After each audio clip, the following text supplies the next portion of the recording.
রাসূল সাল্লাল্লাহু আলাইহি ওয়াসাল্লাম কিভাবে দাওয়া কার্যক্রম পরিচালনা করতেন, ওনার মেথোডোলজি কেমন ছিল এবং বর্তমান সময়ের সাথে এর প্রাসঙ্গিকতা কেমন, এই টপিকটা নিয়ে আমি কথা বলবো। তার আগে আমি শুরুতে দাওয়া ইস্যু যখনই আমার সামনে আসে তখন যেই কথাটা আমি বলি বা শেয়ার করি সেটা হচ্ছে মানহাজুল ওয়াসাতিয়্যা, মানে the balanced approach of Islam, ইসলামের যে ভারসাম্যপূর্ণ নেচার, এটা নিয়ে আমি কথা বলি। এবং আমার আলোচনার শুরুতে আমি সূরাতুল বাকারার ১৪৩ নম্বর আয়াত তেলাওয়াত করেছি, যেখানে আল্লাহ তাআলা বলছেন ওয়াকাযালিকা জাআলনাকুম উম্মাতাও ওয়াসাতা লিতাকুনু শুহাদা আলান নাস। অনুরূপভাবে আমি তোমাদেরকে মধ্যমপন্থী জাতি বানিয়েছি বা মধ্যমপন্থী জাতি হিসেবে আবির্ভূত করেছি। উম্মাতান ওয়াসাতা মানে উম্মাতান আদলান ওয়া খিয়ারা, শ্রেষ্ঠ জাতি, ন্যায়পরায়ণ জাতি। এবং যারা শ্রেষ্ঠ, যারা ন্যায়পরায়ণ, তারাই মূলত মধ্যমপন্থী জাতি। তো আল্লাহ তাআলা আমাদেরকে মধ্যমপন্থী জাতি বলেছেন। এই যে মধ্যম পন্থা আল ওয়াসাতিয়া, এটা ইসলামের অনেকগুলো অনন্য বৈশিষ্ট্যের মধ্যে থেকে একটি বৈশিষ্ট্য। বাট মাঝে মাঝে আমরা এই পন্থাটার কথা ভুলে যাই। ভুলে কি করি, অনেক সময় অনেক প্রান্তিক লেভেল থেকে কাজ করে ফেলি, চিন্তা করে ফেলি। অনেক সময় খুব বাড়াবাড়ি করে ফেলি, অনেক সময় ছাড়াছাড়ি করে ফেলি। বরং আমাদের থাকতে হবে মাঝামাঝি। তাহলে the first and foremost reminder today in this conference hall, যে আমরা বাড়াবাড়িও করব না, ছাড়াছাড়িও করব না, আমরা মাঝামাঝি থাকব। কোথায় থাকব? জি, মাঝামাঝি। আল ওয়াসাতিয়া, যেটা শ্রেষ্ঠ এবং যেই মেথোডোলজির কথা কোরআন আমাদেরকে জানিয়েছে। আমি যদি এটাকে ইংরেজি করি ওয়াসাতিয়া, তাহলে ইংরেজি দাঁড়াবে এরকম যে the balanced nature of Islam, ইসলামের যেই ভারসাম্যপূর্ণ যে নেচার, এটার নাম হচ্ছে মূলত আল ওয়াসাতিয়া। আপনি যদি খেয়াল করে দেখেন যে কিভাবে আমরা অন্যান্য জাতিগোষ্ঠীর তুলনায় মধ্যমপন্থী জাতি, তাহলে দেখবেন যে আমরা যদি সাইয়েদনা ঈসা আলাইহিস সালামের ব্যাপারে কথা বলি, জেসাস ক্রাইস্টের ব্যাপারে, তাহলে দেখেন ওনার ব্যাপারে ইহুদি নাসারারা কেউ বাড়াবাড়ি করেছে, কেউ ছাড়াছাড়ি করেছে। আমরা একেবারে মিডল ওয়েতে আছি। যেমন ঈসা আলাইহিস সালামের ব্যাপারে খ্রিস্টানরা কি বলে জানেন? তারা বলে ঈসা আলাইহিস সালাম হচ্ছে আল্লাহর সন্তান। নাউযুবিল্লাহি মিন যালিক। Jesus Christ is the son of God, গডের সন্তান। তাহলে দেখেন কতটা বাড়াবাড়ি করলো। ঈসা আলাইহিস সালামকে উঠাতে উঠাতে খোদার আসনে নিয়ে বসালো। বাড়াবাড়ি হয়ে গেল না এটা? তাহলে একদল খুব বাড়াবাড়ি করলো। এবার যদি ইহুদিদের কথা চিন্তা করি, ইহুদিরা কি বলে? ইহুদিরা একেবারে উল্টো। তারা বলে ঈসা আলাইহিস সালাম হচ্ছে ইবনু জিনা, মানে জারদ সন্তান। নাউযুবিল্লাহ। দেখেন তাদের প্রত্যেকের আকীদা শোনা মাত্রই আপনাদেরকে বলা লাগতেছে না যে নাউযুবিল্লাহ বলেন, আপনারা স্বতঃস্ফূর্তভাবেই বলতেছেন নাউযুবিল্লাহ। তার মানে একদল বাড়াবাড়ি করলো, একদল ছাড়াছাড়ি। একদল বলল তিনি আল্লাহর সন্তান বলে একেবারে আল্লাহর উপরে উঠাই ফেলছে। আরেক দল নামাতে নামাতে একেবারে পদদলিত করলো, বলল তিনি হচ্ছেন বাস্টার্ড, মানে ইবনু জিনা, জারদ সন্তান। নাউযুবিল্লাহ মিন যালিক। একদল নিয়ে গেল একেবারে উপরে, আরেক দল একেবারে নিচে। কিন্তু আমরা কি বলি দেখেন, আমরা বলি ঈসা আলাইহিস সালাম উনি হচ্ছেন আব্দুল্লাহি ওয়া রাসূলুহু, তিনি হচ্ছেন আল্লাহ তাআলার দাস বা বান্দা এবং আল্লাহর সম্মানিত রাসূল। দেখুন কতটা ব্যালেন্স এই আকীদা। আমরা আব্দুল্লাহ বলার মধ্য দিয়ে বেসিক্যালি নাসারাদেরকে রিফিউট করি, তাদের প্রতিবাদ করি আমরা যে তোমরা যে বলেছো আল্লাহ সন্তান না, ওইদিকে উঠানো যাবে না, নিচে নামায় নিয়ে আসো, উনি আব্দুল্লাহ, আল্লাহর দাস। আর রসুলহু, সম্মানিত রসুল বলে আমরা বেসিক্যালি ইহুদিদেরকে রিফিউট করি, তাদের প্রতিবাদ করি। আমরা বলি যে না, তোমরা যে বলেছো উনি জারদ সন্তান না, ওনার সম্মানকে পদদলিত করা যাবে না, উপরে উঠাইতে হবে, উঠায়া রসুল ও সম্মানিত রসুল। তাহলে নাসারাদের আকীদা থেকে আমরা নিচে নেমে আসলাম, ইহুদিদের আকীদা থেকে আমরা উপরের দিকে গেলাম। ফলে এটা কি হলো? ব্যালেন্স হলো, ভারসাম্যপূর্ণ হলো, মধ্যম পন্থা হলো। তো আশা করি মধ্যম পন্থার উদাহরণটা বুঝতে পেরেছেন। আরেকটা ছোট্ট উদাহরণ দেই। আমাদের বোনদের যখন পিরিয়ড চলে তখন নাসারারা কি করে দেখেন, খ্রিস্টানরা তারা সব কিছু করে, কোনো বাজ বিচার রাখে না তখন, এমনকি ফিজিক্যাল ইন্টিমেসিতেও যায়। যখন আমাদের বোনদের পিরিয়ড চলে তখন তারা ফিজিক্যাল ইন্টিমেসিতেও যায়, কোনো বাজ বিচার নাই। এটা হচ্ছে নাসারাদের অবস্থান। আর ইহুদিদের কি অবস্থান? এরা এই 5 দিন 7 দিন আমাদের বোনদের যখন পিরিয়ড চলে তখন তারা তাদের স্ত্রীদেরকে ধরবে না, ছোবে না, স্পর্শ করবে না, একসাথে বসবেও না। তাদের ঘরে আলাদা একটা স্পেশাল রুম রাখে, ওই রুমের ভিতরে, ওই ঘরের ভিতরে তাদের 5 দিন 7 দিন ওইখানে কাটাইতে হয়। তোমরা আবার সুস্থ হলে তারপরে আসবে। দেখেন একদল খুব বাড়াবাড়ি করলো, আরেক দল ছাড়াছাড়ি করলো। কিন্তু আমাদের ইসলামে আমরা ব্যালেন্স, যে বোনদের যখন পিরিয়ড চলে হাজব্যান্ড ওয়াইফ তখন স্বাভাবিক মেলামেশা, কথাবার্তা, ঘরের টুকিটাকি কাজ সবই করতে পারবে, ইল্লাল জিমা, যেটা আমরা ফিজিক্যাল ইন্টিমেসি বলি, ওইটা ছাড়া আমরা সবই করতে পারবো। তাহলে দেখেন এই দুইটা উদাহরণ আমি সামনে আনলাম এজন্য যে এই যে মানহাজুল ওয়াসাতিয়াতি ওয়াল ইতিদাল, মধ্যম পন্থার কথা আমরা যেটা বলি, যেটাকে দিয়ে আল্লাহ তাআলা আমাদেরকে সম্মানিত করেছেন যে ওয়াকাযালিকা জাআলনাকুম উম্মাতান ওয়াসাতা, তোমাদেরকে আমি মধ্যমপন্থী জাতি বানিয়েছি, তোমাদের মধ্যে বাড়াবাড়িও থাকবে না, ছাড়াছাড়িও থাকবে না, বরং আমরা হব মধ্যমপন্থী। আমরা কি হব? কি হব? তো প্রিয় ভাইয়েরা, প্রথম কথা হচ্ছে আপনি যখন দাওয়া বলবেন তখন আমাকে মধ্যম পন্থা বলতেই হবে। আমরা যখন ইসলাম শিখবো, শিখাবো, ইসলাম বুঝবো, বুঝাবো, এই সব ক্ষেত্রে আমাদেরকে মধ্যম পন্থা অবলম্বন করতে হবে। আমাদের খেয়াল রাখতে হবে আমরা যেন এক্সট্রিম লাইনে না যাই, আবার খুব এক্সট্রা লিবারেল যেন না হয়ে যায়, আমরা যেন মধ্যমপন্থী একটা অবস্থানে থাকি। এবং দাওয়া দেওয়ার ক্ষেত্রে এটাই বলা হয়েছে, আল্লাহ তাআলা বলছেন উদউ ইলা সাবিলি রাব্বিকা বিল হিকমাতি ওয়াল মাউইদাতিল হাসানাতি ওয়াজাদিলহুম বিল্লাতি হিয়া আহসান। নবী, আপনি লোকদেরকে আল্লাহর পথে ডাকুন বিল হিকমা, প্রজ্ঞার সাথে, সুন্দর সুন্দর উপদেশ সহকারে, এবং কখনো তর্ক বিতর্কে জড়ানো লাগলে সেটা উত্তমভাবে আপনাকে জড়াতে হবে। তার মানে এই যে ইসলাম বোঝার ক্ষেত্রে, প্রচারের ক্ষেত্রে মধ্যম পন্থার নীতি যেটা, প্রজ্ঞা বা সুন্দর উপদেশমালা দিয়ে দাওয়াত দেওয়া, এটাও মূলত মধ্যম পন্থারই বহিঃপ্রকাশ। আমরা যখন কোনো দাওয়া কাজ করব অলওয়েজ মাথায় রাখতে হবে যে আমি বাড়াবাড়ি যেন না করি, আমি আবার ছাড়াছাড়িও যেন না করি, আমি যেন মাঝামাঝি থাকি। তো এই যে দাওয়া আমরা দিচ্ছি, দাওয়াটা কি? বেসিকলি এটা হচ্ছে একটা কমিউনিকেশন, রাইট? এই যে আমি কথা বলতেছি, আপনারা শুনতেছেন, ইমাম সাহেব খুতবা দিচ্ছেন, আমরা সেটা শুনি, স্ট্রিট দাওয়া হয়, বিভিন্ন রকম দাওয়া এখন হচ্ছে, এগুলো basically communication. And this communication should be full of wisdom and beautiful advice. এটাই মূলত আল ওয়াসাতিয়া, মানহাজুল ওয়াসাতিয়া, মধ্যম পন্থা। আমি যে বিশ্ববিদ্যালয় থেকে ব্যাচেলর করেছি, ওই বিশ্ববিদ্যালয়ের একটা স্লোগান আছে, মানহাজুল ওয়াসাতিয়াতি ওয়াল ইতিদাল। ওনারা মধ্যম পন্থার কথা বলে। সো আমি যেহেতু এই বিশ্ববিদ্যালয় আল আজহারের গ্রাজুয়েট, আমি যেখানেই যাই একটু করে আমি এই আল ওয়াসাতিয়ার কথাটা বলি, প্রিয় ভাইরা। তো দাওয়া যেহেতু কমিউনিকেশন, আমরা ওরাল দাওয়া দিয়ে থাকি, কিন্তু বেসিকলি ওরাল দাওয়ার চেয়ে যেটা প্র্যাকটিক্যাল দাওয়া, থিওরিটিক্যাল দাওয়ার চেয়ে প্র্যাকটিক্যাল দাওয়াটা এটা বেশি ইফেক্টিভ, বেশি প্রোডাক্টিভ। আমরা যখন তাফসির মাহফিল করি, আমরা খুতবা দেই, আলোচনা করি, এটা থেকে তো মানুষ শিখে, কিন্তু আমি যদি আমার আচরণ দিয়ে কোনো একটা মেসেজ দিতে পারি, ওইটা মানুষের হৃদয়ে বেশি দাগ কাটে, বেশি মনে থাকে, খুব বেশি মনে থাকবে। এটার সুযোগ আপনাদের বেশি। যেমন আমি যদি একটা কোরআনের আয়াতের কথা বলি, এটার খুব একটা মূল্যায়ন নাই, কারণ উনি হুজুর মানুষ, উনি তো কোরআনই বলবে। কিন্তু একজন ডক্টর যখন কোরআনের আয়াত বলে, তখন বলে দেখছো মাশাআল্লাহ, একজন ডক্টর, সে চিকিৎসা বিজ্ঞানে এত বড় এক্সপার্টিজের পর আবার কোরআনও জানে। ওই কথা কিন্তু আমিও বলছি, আমার দাম নাই,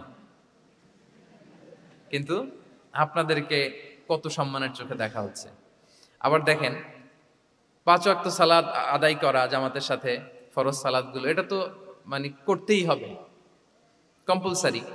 এটা করে তো খুব বেশি ক্রেডিট নেওয়ার কিছু নাই, তো আমরা সবাই পড়ি। কিন্তু একজন ডাক্তার যখন নামাজ পড়ে, খেয়াল করে দেখবেন, একজন ডক্টর যখন চেম্বারে রুগীদেরকে রেখে বলে যে, ওখানে যদি লেখা থাকে যে সালাতের সময় বিরতি থাকবে, বা বলা হয় যে এই ডাক্তার কিন্তু রুগী বসিয়ে রেখে নামাজটা পড়ে এসে আবার রুগী দেখা শুরু করে, এটা সবাই খুব পজিটিভলি নেয়, যে দেখো এত ব্যস্ততার পরেও চাইলে এই সময় রুগী দেখতে পারতো, কিন্তু উনি নামাজ পড়ে। দেখেন, একই কোরআনের কথা আমিও বললাম, আপনিও বললেন, আপনার মর্যাদা কত বেশি। আমিও জামাতে নামাজ পড়ি, ইমামতি করাই, আর আপনি যে একটু তাড়াতাড়ি করে নামাজটা পড়ে চলে আসেন, এটাতে আপনার এপ্রিসিয়েশন কত বেশি। তো এভাবে আপনাদের কিন্তু দাওয়া কাজ করার সুযোগ অনেক বেশি, কারণ এটা অনেক মানে নোবেল একটা প্রফেশন, মহৎ পেশা। আপনারা জনগণকে সরাসরি সেবা দেওয়ার যে ব্যাপারটা, এটার সুযোগ আছে। যুদ্ধ বিধ্বস্ত আপনি আহতদেরকে সেবা দিতে পারেন, আগুনে পোড়া রোগীদেরকে সেবা দিতে পারেন, দুরারোগ্য ব্যাধি, তার আর যাওয়ার জায়গা নেই, আপনি সেবা দিতে পারতেছেন। যে কোনো রোগ বালাই, যে কোনো পরিস্থিতিতে যখন একজন মানুষ অসুস্থ হয়, তখন আপনি সেবা দিচ্ছেন, তখন তার মনটা কিন্তু খুব নরম থাকে, তার মধ্যে একটা অসহায়ত্ব কাজ করে। ওই একটা অসহায় মানুষ, তার মনটা খুব নরম, ওই রকম একটা সিচুয়েশনে তারা আপনাদের দ্বারস্থ হয়। ফলে আপনাদের কিন্তু দাওয়া কাজ করার সুযোগ অনেক বেশি, এবং সেক্ষেত্রে ওরাল দাওয়ার চেয়ে আপনার যে প্র্যাকটিক্যাল দাওয়া, এটার ইফেক্ট অনেক বেশি। মানে আপনার চলনে বলনে, আপনার কথনে কথায়, আপনার ব্যক্তিত্বে, পার্সোনালিটিতে, এটার মাধ্যমে যে দাওয়া ফুটে ওঠে, ওইটা বেশি ইফেক্টিভ। নিজের আচরণ দিয়ে যে মেসেজটা দেওয়া যায়, এটা সবচেয়ে ইফেক্টিভ। আপনার লেনদেন, আপনার ডিলিংস কেমন, আপনি মানুষ হিসেবে কেমন, এটা সবচেয়ে পাওয়ারফুল দাওয়া। উমরে ফারুক রাদিয়াল্লাহু তাআলা আনহু, উনি ওনার ছাত্রদেরকে প্রায়ই বলতেন উমরে ফারুক রাদিয়াল্লাহু তাআলা উনি বলতেন যে কুনু দুআতান ইলাল্লাহি ওয়া আনতুম সামিতুন, যে তোমরা আল্লাহর রাস্তায় দাওয়াতি কাজে বের হয়ে যাও এমন অবস্থায় যে তোমরা চুপচাপ। তো ছাত্ররা বলতো দাওয়াতি কাজও করতে বলতেছেন আবার চুপচাপও থাকতে বলতেছেন, এটা আবার কিভাবে দাওয়াত দিব? তো উমর ফারুক রাদিয়াল্লাহু তাআলা আনহু বলতেন বি আখলাকিকুম, তোমাদের আখলাক দিয়ে দাওয়াত দাও। আখলাক দিয়ে দাওয়াত দেওয়া যায় না? বলেন তো, আখলাক দিয়ে দাওয়াত দেওয়া যায় কি যায় না? যায়। এই আখলাক দিয়ে যে দাওয়াত, এটা অনেক পাওয়ারফুল। 10টা তাফসির মাহফিল করে আমি এটা করতে পারবো না। আপনি আপনার আখলাক দিয়ে, আপনার ব্যক্তিত্ব দিয়ে, আপনার লেনদেন, হ্যাঁ, এগুলো দিয়ে আপনি যে দাওয়াটা দিতে পারবেন, অন্য অনেক কিছু দিয়ে সেটা হবে না। এজন্য ওমরে ফারুক বলতেন কুনু দুআতান ইলাল্লাহি ওয়া আনতুম সামিতুন, আল্লাহ রাস্তায় দায়ী হয়ে বের হও কিন্তু চুপচাপ। কিভাবে? বলে বি আখলাকিকুম, তোমাদের আখলাক দিয়ে। এটা বেশি পাওয়ারফুল। এবং রাসূল সাল্লাল্লাহু আলাইহি ওয়াসাল্লামের ব্যাপারে যখন জিজ্ঞেস করা হতো আম্মাজান আয়েশা রাদিয়াল্লাহু তাআলা আনহাকে যে রাসূল সাল্লাল্লাহু আলাইহি ওয়াসাল্লামের আচরণ কেমন ছিল, তখন আম্মাজান আয়েশা বলতেন যে কানা খুলুকুহু আল কোরআন, কোরআনই ছিল রাসূল সাল্লাল্লাহু আলাইহি ওয়াসাল্লামের চরিত্র। পুরো কোরআনে 30 পারায় থিওরিটিক্যালি যা বলা আছে রাসূল সাল্লাল্লাহু আলাইহি ওয়াসাল্লামের জীবনীতে প্র্যাকটিক্যালি সেটা দেখানো আছে। তো আম্মাজান আয়েশা বলতেন কানা খুলুকুহু আল কোরআন, রাসূল সাল্লাল্লাহু আলাইহি ওয়াসাল্লামের চরিত্র ছিল কোরআন। ইনদামা রাসূলুল্লাহ সাল্লাল্লাহু আলাইহি ওয়াসাল্লাম ইয়ামশি আলাল আরদ কাআন্নাল কোরআনা ইয়ামশি আলাইহি, রাসূল সাল্লাল্লাহু আলাইহি ওয়াসাল্লাম যখন মদিনার রাস্তা দিয়ে হেঁটে যেতেন, as if a living Quran is walking on the street, মনে হতো একটা জীবন্ত কোরআন রাস্তা দিয়ে হেঁটে হেঁটে যাচ্ছে। তো তাহলে we should try to be a living দাঈ, জীবন্ত দাঈ, প্র্যাকটিক্যাল দাঈ। এটা যদি আমরা হইতে পারি তাহলে অনেক বেশি ইম্প্যাক্ট করা যাবে সোসাইটিতে, অনেক ইনফ্লুয়েন্স করা যাবে। যেটা বললাম যে আমাদের সততা, আচরণ, ব্যক্তিত্ব, পার্সোনালিটি, এগুলো দিয়ে আমরা যে দাওয়াটা দিতে পারি, ওরাল দাওয়া, বক্তব্য দিয়ে, এটা অনেক সময় সম্ভব হয় না। এবং ডাক্তারদের জন্য এটা অনেক বড় একটা সুযোগ। তাহলে ইন্ট্রোডাক্টরি ডিসকাশনে আমি দুটা বিষয়ে কথা বললাম। এক হচ্ছে আমাদেরকে মধ্যমপন্থী হইতে হবে, মানহাজুল ওয়াসাতি ওয়াল ইআতিদাল, 1 নম্বর। 2 নম্বর হচ্ছে লিভিং দাঈ হওয়ার চেষ্টা করতে হবে, এটা বেশি প্রোডাক্টিভ অ্যান্ড ইফেক্টিভ। বুঝতে পেরেছেন সবাই? মাশাআল্লাহ। এবার চলুন যে রাসূল সাল্লাল্লাহু আলাইহি ওয়াসাল্লামের যে প্রফেটিক দাওয়া মেথোডোলজি, কিভাবে উনি দাওয়া কাজের আঞ্জাম দিতেন, সেখান থেকে আমাদের নেয়ার আধুনিক সময়ের এর প্রাসঙ্গিকতা কি আছে, আমি 10টা পয়েন্টে আজকের এই সেমিনারে কিছু কথা উপস্থাপনের চেষ্টা করব। ওমা তাওফীক ইল্লা বিল্লাহ। 1 নাম্বার কথা হচ্ছে, আমরা যে দাওয়া দিব, এই দাওয়া language should be very soft and mild and very touchy. দাওয়া ল্যাঙ্গুয়েজ হইতে হবে ভেরি সফট। সব সময় ইফ ইউ টক অ্যাবাউট দাওয়া, this language should be very soft and mild and touchy. দাওয়ার কথা বললে হয়তো আপনি পলিটিক্স করেন, ওইটা আলাদা কথা। আপনি জেহাদের ময়দানে, ওইটা আলাদা কথা। আমি জেহাদ পলিটিক্স নিয়ে কথা বলতেছি না, আই এম টকিং অ্যাবাউট দাওয়া। যদি আপনি দাওয়া সেমিনারের কথা বলেন, যদি মেডিকেল দাওয়া সোসাইটি নাম দেন, দাওয়া বললে আমাকে বলতে হবে দাওয়ার language should be very soft and mild. আমরা এটা অনেক সময় ভুল করে ফেলি, এটা করা যাবে না। কারণ আপনি হৃদয় থেকে যদি কোনো কথা বলেন, এটা শ্রোতার হৃদয়ে যে টাচ করে। আল্লাহর হাবিব সাল্লাল্লাহু আলাইহি ওয়াসাল্লামের কথাগুলো নিয়ে এত আলোচনা, বিশ্লেষণ, কথাগুলো এত অ্যাপিলিং কেন, এত আবেদনময় কেন? এর কারণ হচ্ছে রাসূল সাল্লাল্লাহু আলাইহি ওয়াসাল্লাম যা বলেছেন তিনি হৃদয় থেকে বলেছেন, এবং হৃদয় থেকে কথা বেরোলে এটা শ্রোতার হৃদয়ে যে টাচ করে। একটা ছোট্ট আয়াত আমি তেলাওয়াত করি, সূরা তাহার। আল্লাহ তাআলা বলছেন ফাকুলা লাহু কাওলান লাইয়িনা লাআল্লাহু ইয়াতাযাক্কারু আও ইয়াখশা। আল্লাহ তাআলা মূসা আলাইহিস সালাম এবং হারুন আলাইহিস সালাম, ওনাদের দুইজনকে বলছেন যে তোমরা দুই ভাই মিলে যাও, ফেরাউনের কাছে যে দাওয়াত দাও এবং কোমল ভাষায় দাওয়াত দাও। কি ভাষায়? কোমল ভাষায় দাওয়াত দাও। কাওলান লাইয়িনা, use very soft and mild language, very touchy language. Soft এবং কোমল ভাষায় দাওয়াত দাও কাকে? পৃথিবীর সবচেয়ে বড় সন্ত্রাস, তাই না? হ্যাঁ, দুর্ধর্ষ সন্ত্রাস, খোদাদ্রোহী, তারপর সীমালঙ্ঘনকারী। আপনি যত নেগেটিভ যা বলবেন সব যাবে ওর সাথে। ফিরআউন, লাআল্লাহু ইয়াতাযাক্কারু আও ইয়াখশা, হয়তো সে উপদেশ গ্রহণ করবে অথবা তার হৃদয়ে ভয়ের উদ্রেক হতে পারে। হয়তো তোমরা soft and mild language use করবা। মূসা এবং হারুন কোমল ভাষায় যে তোমরা দাওয়াত দিবা। আচ্ছা, কার ব্যাপারে আল্লাহ বললেন, কাকে দাওয়াত দিতে বললেন? সবাই বলেন তো নামটা। ফেরাউন।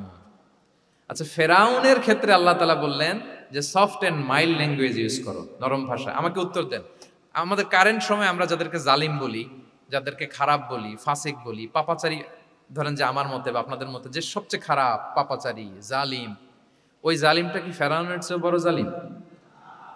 আমাদের চোখে যে জাহান্নামী, যে নিকৃষ্ট খারাপ পাপী যাকে আমি মনে করি, যদিও এরকম মনে করার সুযোগ আমাদের নাই। কে জান্নাতি কে জাহান্নামী এটা ডিসাইড করবে কে? আল্লাহ তাআলা। কিন্তু আমাদের চোখে যে পাপী, যে ভুল করেছে, যে জালিম, ওই জালিমগুলো খারাপ লোকগুলো কি ফেরাউনের চেয়ে বেশি খারাপ ছিল? ছিল? ওই ফেরাউনের ক্ষেত্রে আল্লাহ বলেছেন ফাকুল আলাহু কাউলান লাইকিনা, সফট ল্যাঙ্গুয়েজ ইউজ করো মুসা এবং হারুন, কোমল ভাষা ব্যবহার করো, হয়তো তার ভুল ভেঙে যাবে, হয়তো সে উপদেশ গ্রহণ করবে। তো তাহলে দেখেন কত বড় ভুল আমরা করি। আমরা মাঝে মাঝে এমন অ্যাটাকিং মুডে কথা বলি, এমন আগ্রাসী হয়ে কথা বলি, ওর মানার সুযোগ থাকলেও ও মানবে না। কি বলেন?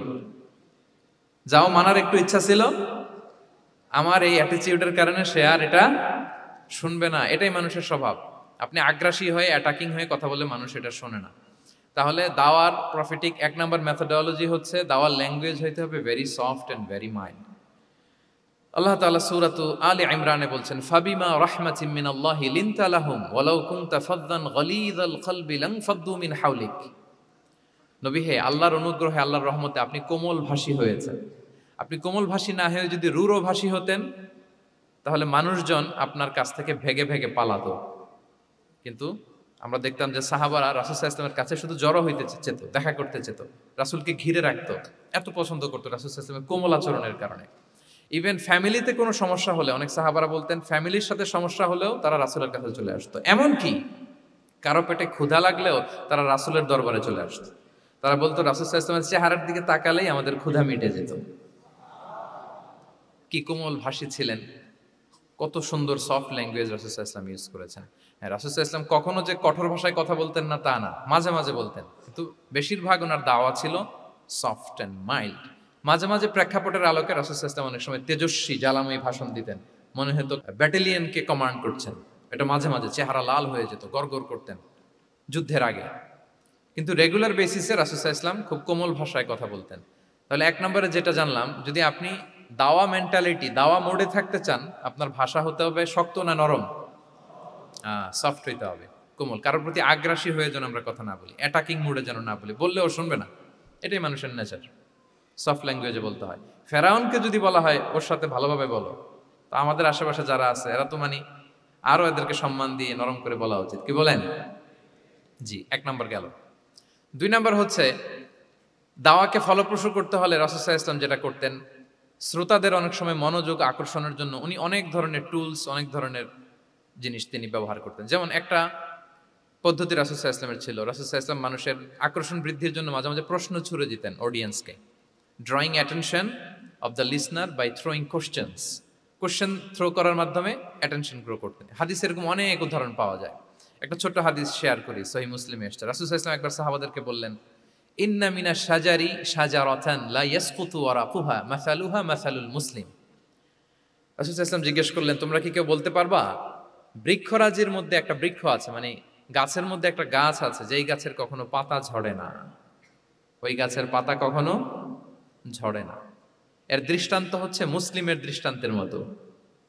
বলতো ফাহাদ্দিসুনি মা হিয়া, বলতো ওই গাছটা কি? কে বলতে পারো? আপনারা তো সব একেবারে পেরে গেছেন। তো সাহাবারা ওই দিন কেউ বলতে পারেন নাই। কারণ কি জানেন? একে তো আমরা জানি হাদিস স্টাডি করার কারণে, হাদিস স্টাডি না করলে তো আমরা বলতে পারতাম না, আমাদের দেশে তো খেজুর গাছ অত হয় না। তো ওনারা কেউ বলতে পারে না। এর কারণ হচ্ছে তারা ভাবছিল প্রশ্ন যেহেতু করছে এটা যেন তেন প্রশ্ন, এটা কঠিন কোনো গাছের একটা নাম বলতে হবে। তো বাড়ির পাশে যে খেজুর গাছ, মদিনার অলিতে গলিতে যে খেজুর গাছ ভর্তি, এই দিকে আর ওনাদের অ্যাটেনশন যায় না। ওনারা চলে গেছে মরুভূমিতে, ইয়ামানে, তারপর একেবারে ডেজার্টের মাঝখানে কি কি ক্যাকটাস, গুলমলতা, কি কি গাছ আছে ওগুলো আওড়াচ্ছে মনে মনে। ভাবতেছে যে খেজুর গাছের কথা তো রাসূল সাল্লাল্লাহু আলাইহি ওয়াসাল্লাম আমাদের জিজ্ঞেস করার কথা না, এ তো আমাদের গাছ, বাড়ির পাশের গাছ। তো কেউই আর বলতে পারে নাই। এরপর রাসূল সাল্লাল্লাহু আলাইহি ওয়াসাল্লাম যখন দেখলেন সবাই অপারগ, রাসূল সাল্লাল্লাহু আলাইহি ওয়াসাল্লাম বললেন, ইন্নাহা আন-নাখলা, এটা হচ্ছে খেজুর গাছ, ডেট প্লান্ট। তো আব্দুল্লাহ ইবনে ওমর রাদিয়াল্লাহু তাআলা আনহু বাড়িতে যাওয়ার পরে ওমরে ফারুককে তার বাবাকে বললেন যে, বাবা, আজকে যে রাসূল সাল্লাল্লাহু আলাইহি ওয়াসাল্লাম প্রশ্ন ছুড়ে দিলেন, আপনারা যে কেউ পারলেন না, উত্তরটা কিন্তু আমি পারতাম। তো ওমরে ফারুক বললেন, বলো কি, তুমি পারতা? তো বললা না কেন? তুমি আজকে উত্তর দিতে পারলে তো রাসূলের সামনে আমার বুকটা এত বড় হয়ে যেত। লাল উট পেলে আরবরা যেই খুশি, আমি এর চেয়ে বেশি খুশি হতাম। তখন উনি বললেন যে, আপনি পারতেছেন না, অন্যান্য বয়স্ক সাহাবারা পারতেছে না, মুরব্বীরা কেউ যেহেতু বলে নাই, আমি বিনয়ের খাতিরে উত্তরটা দেই নাই, কিন্তু আমি জানতাম যে এটা খেজুর গাছ। তাহলে দেখেন রাসূল সাল্লাল্লাহু আলাইহি ওয়াসাল্লাম অ্যাটেনশনটাকে ড্র করার জন্য প্রশ্ন ছুড়ে দিতেন। আপনারা তো মানে প্রশ্ন ছড়াই তো আপনাদের কাজ, যে কি অবস্থা, শরীরটা কেমন, পেট ঠিক আছে কিনা, ঘুম হয় কিনা, কমন প্রশ্ন না আপনাদের? আপনাদের কাছে গেলেই তো প্রথমে জিজ্ঞেস করে যে হজম হয় কিনা, তারপর ঘুম আসে কিনা, এই হয় কিনা, অনেক প্রশ্ন আপনারা করেন। তো এইভাবে আপনি যদি আস্তে আস্তে প্রশ্নের ছলে যদি তাকে আপনি দাওয়া দিতে চান, আপনি কিন্তু দিতে পারেন। এটা রাসূল সাল্লাল্লাহু আলাইহি ওয়াসাল্লামের একটা দাওয়া মেথোডোলজি ছিল। দুইটা বলে ফেললাম। একটা হচ্ছে দাওয়ার ল্যাঙ্গুয়েজ হতে হবে অনেক শক্ত, নাকি? হ্যাঁ, নরম, সফট এন্ড মাইল্ড। দুই নাম্বার হচ্ছে প্রশ্ন ছুড়ে দিয়ে শ্রোতাকে আকর্ষণ করা, মনোযোগ আকর্ষণ করা। তিন নাম্বার ভিজুয়াল এক্সপ্লেনেশন। রাসূল সাল্লাল্লাহু আলাইহি ওয়াসাল্লাম এটা করতেন যাতে করে আরো সহজে বোঝানোর জন্য। এটা নিশ্চয়ই আপনারা করেন। রাসূল সাল্লাল্লাহু আলাইহি ওয়াসাল্লামের দাওয়া জিন্দেগিতে দেখা যায় প্রায় সময় কিছু উনি ভিজুয়াল এক্সপ্লেনেশন নিয়ে এসেছেন সাহাবাদের সামনে, যাতে করে সাহাবারা to get a better idea of the issue, আরো ইজিলি বুঝতে পারেন। যেমন একবার রাসূল সাল্লাল্লাহু আলাইহি ওয়াসাল্লাম অনাথ ইয়েতিমদেরকে যারা দেখভাল করে তাদের কি মর্যাদা, এটা বোঝাতে যে রাসূল সাল্লাল্লাহু আলাইহি ওয়াসাল্লাম দুই আঙ্গুল উঁচু করে একবার বললেন যে আনা ওয়া কাফিলুল ইয়াতীমি ফিল জান্নাতি কাহাতাইন, অর্থাৎ আমি এবং এতিমের রক্ষণাবেক্ষণকারী কিয়ামতের দিন এভাবে কাছাকাছি প্রতিবেশী হয়ে থাকবো। এই দুইটা আঙ্গুলের মাঝখানে যেমনি খুব একটা স্পেস নাই, গ্যাপ নাই, মানে একেবারে কাছাকাছি, নেইবরিং ফিঙ্গার, রাইট? আমি এবং এতিমের রক্ষণাবেক্ষণকারী এভাবে নেইবর হয়ে থাকবো। এই যে ভিজুয়াল এক্সপ্লেনেশন দেখছেন, এই যে দাওয়ার মধ্যে মাঝে মাঝে এরকম ভিজুয়াল এক্সপ্লেনেশন করতে হবে যাতে করে শ্রোতারা বুঝে। রাসূল ইসলাম এটা করেছেন। মুসনাদে আহমদে এক হাদিস এসেছে, রাসূল ইসলাম একবার খেজুরের একটা ডাল নিয়ে মরুভূমির মধ্যে একটা দাগ টানলেন। খত্তালানা রাসূলুল্লাহ সাল্লাল্লাহু আলাইহি ওয়াসাল্লাম খত্তান, একটা স্ট্রেইট লাইন দিয়ে রাসূল সাল্লাল্লাহু আলাইহি ওয়াসাল্লাম বললেন এটা হচ্ছে সিরাতুল মুস্তাকিম। সাহাবাদের দৃষ্টি আকর্ষিত হলো, সবাই মনোযোগী হয়ে উঠলো, তাই নাকি? এটা সিরাতুল মুস্তাকিম, যে দোয়া আমরা প্রতিদিন করি, ইহদিনাস সিরাতাল মুস্তাকিম। খেজুরের ডাল দিয়ে স্ট্রেইট লাইন কেটে বললেন এটা হচ্ছে সিরাতুল মুস্তাকিম। এবার ওই খেজুরের ডাল দিয়ে ডানে বায়ে অনেকগুলো ছোট ছোট দাগ কাটলেন আর বললেন হ্যাঁ দিহি সুবুলুশ শায়তান, এগুলো হচ্ছে শয়তানের রাস্তা, এটা হচ্ছে মুস্তাকিম সোজা রাস্তা যেটা জান্নাতে যায়। আর ডানে বায়ে অনেকগুলো দাগ কাটলেন, ডেকে বললেন এই প্রতিটি রাস্তায় একটা করে শয়তান বসে থাকে আর সে তোমাদেরকে টেম্পটেশন দিতে থাকে, প্রভোকেশন করতে থাকে, ধোঁকা দিতে থাকে, ওয়াসওয়াসা দিতে থাকে। ডানে বায়ে না তাকিয়ে এই সিরাতুল মুস্তাকিমের পথেই অবিচল থাকতে হবে। তাহলে দেখেন মরুভূমির মাঝখানে, তখন তো আর ওই যে এলইডি প্রজেক্টর থাকলে হয়তো রাসূল সাল্লাল্লাহু আলাইহি ওয়াসাল্লাম ওইটাই ব্যবহার করতেন, আমরা এটা এখন করতে পারি বোঝানোর জন্য। রাসূল সাল্লাল্লাহু আলাইহি ওয়াসাল্লাম খেজুরের ডাল দিয়ে মরুভূমির মধ্যে দাগ কেটে সাহাবীদেরকে এই ভিজুয়াল এক্সপ্লেনেশন দিলেন এবং সাহাবারা খুব সহজে বুঝতে পারলেন যে কোনটা সিরাতুল মুস্তাকিম, কোনটা সিরাতুশ শাইতান। এভাবে রাসূল সাল্লাল্লাহু আলাইহি ওয়াসাল্লাম ভিজুয়াল এক্সপ্লেনেশন ইউজ করতেন। আমরা বিশ্বাসীরা যে ভাই ভাই, মুমিনরা যে ভাই ভাই, আমাদের সম্পর্ক যে কত সুদৃঢ় মজবুত, এটা বোঝাতে যে একবার রাসূল সাল্লাল্লাহু আলাইহি ওয়াসাল্লাম বললেন আল মুমিনু লিল মুমিনি কাল বুনিয়ান, বিশ্বাসীরা তাদের সম্পর্ক হচ্ছে কাল বুনিয়ান, একটা সুদৃঢ় প্রাচীরের মতো, সীসা ঢালা প্রাচীরের মতো। ইয়াশুদ্দু বা'দুহু বা'দা, যেটার এক পাশ আরেক পাশকে মজবুত করে। Strengthening one part the others, এক পার্ট আরেক পার্টকে মজবুত করে। যেমন এই বিল্ডিং, এদিকে ভেঙে ফেললে এটা নড়বড়ে হয়ে যাবে। তিনি বুঝালেন যে সুদৃঢ় প্রাচীরের মতো হচ্ছে বিশ্বাসীদের সম্পর্ক। এটা বলে ওয়া সাব্বাকা বাইনা আসাবিহি, মানে ডান হাতের আঙ্গুলগুলো বা হাতের ভেতরে ভেবে ঢুকিয়ে দিলেন, বললেন যে এরকম মজবুত। সুবহানাল্লাহ। এই যে এই হাতের আঙ্গুলগুলো এই হাতে ঢুকিয়ে এরকম চাপ দিলে খুব শক্ত হয় না, মজবুত হয় না? রাসূল সাল্লাল্লাহু আলাইহি ওয়াসাল্লাম বললেন আমাদের বন্ধন হচ্ছে এরকম সুদৃঢ় মজবুত, সুদৃঢ় সীসা ঢালা প্রাচীরের মতো। আল্লাহু আকবার। তাহলে এই যে ভিজুয়াল এক্সপ্লেনেশন, রাসূল সাল্লাল্লাহু আলাইহি ওয়াসাল্লাম বোঝানোর জন্য এই যে এরকম দাগ কাটা, কখনো এইভাবে, হাদিসে এরকম অনেক পাওয়া যায়। আমি অল্প কয়েকটা, সময়ের টাইম কনস্ট্রেন্টের কারণে অল্প কয়েকটা নিয়ে আসলাম। তাহলে এটা রাসূল সাল্লাল্লাহু আলাইহি ওয়াসাল্লামের একটা দাওয়া মেথোডোলজি ছিল, বোঝানোর জন্য কত ইজিয়েস্ট ওয়েতে তিনি অডিয়েন্সের কাছে পৌঁছাতে পারেন, তিনি প্রয়োজনে ভিজুয়াল এক্সপ্লেনেশনের সহায়তা নিতেন। কয়টা গেল মেথোডোলজি? তিনটা। 4 নাম্বার হচ্ছে গ্রাজুয়ালিটি, ধীরে ধীরে ধাপে ধাপে দাওয়া পরিচালনা করা, দাওয়া কাজ করা।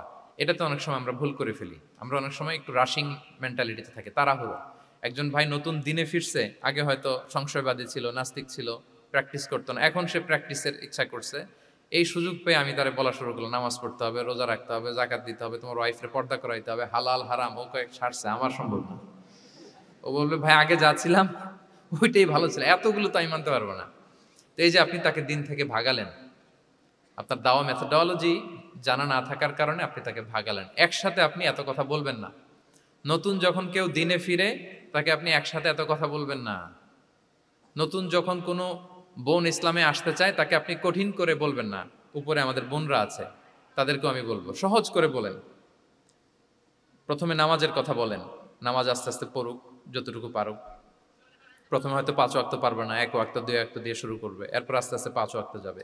এরপর তাকে একটু শালীন পোশাকের কথা বলেন যে তুমি একটু শালীন পোশাক পরো, সেফটি সিকিউরিটির জন্য ভালো। সেটাতে অভ্যস্ত হলে তাকে হেজাবের দাওয়াত দিবেন আপনি, হেজাবে অভ্যস্ত হলে নেকাবে দাওয়াত দিবেন আপনি। এইভাবে গ্রাজুয়ালিটি, ধাপে ধাপে, একসাথেই কঠিন করে দিনকে উপস্থাপন করা যাবে না। দাওয়া is a gradual process, gradually যাইতে হবে। Beginning with the most important issue first, তারপর যেটা ইম্পর্টেন্ট, তারপর যেটা ইম্পর্টেন্ট, ধাপে ধাপে আপনি তাকে বলবেন। আপনারা নিশ্চয়ই সবাই মদ হারাম হওয়ার যে স্টেপগুলো আছে জানেন না? কয়বারে হারাম হয়েছে? 3 বারে। ওয়াসআলুনাকা আনিল খামরি ওয়াল মাইসির কুল ফীহিমা ইসমুন কাবীরু ওয়া মানাফিউ লিন-নাস ওয়া ইসমুহুমা আকবারু মিন নাফিহিমা। প্রথমে বললেন মদে কিছু উপকার আছে কিন্তু এটার গুনাহ বেশি, ক্ষতি বেশি, কিন্তু সামান্য উপকার আছে। তো মানুষ সচেতন হয়ে গেল যে না, এটা কিন্তু গুনাহ আছে, ক্ষতি আছে, সাবধান হইতে হবে। মদ খাওয়া কমায় দিল। আচ্ছা, এরপর বলা হলো ওয়ালা তাকরাবুস সালাতা ওয়া আনতুম সুকারা, মাতাল হয়ে মদ খাওয়া অবস্থায় নামাজে যেও না। কারণ কোন এক সাহাবী নামাজে এমনভাবে তেলাওয়াত করলেন অর্থ চেঞ্জ হয়ে গেল।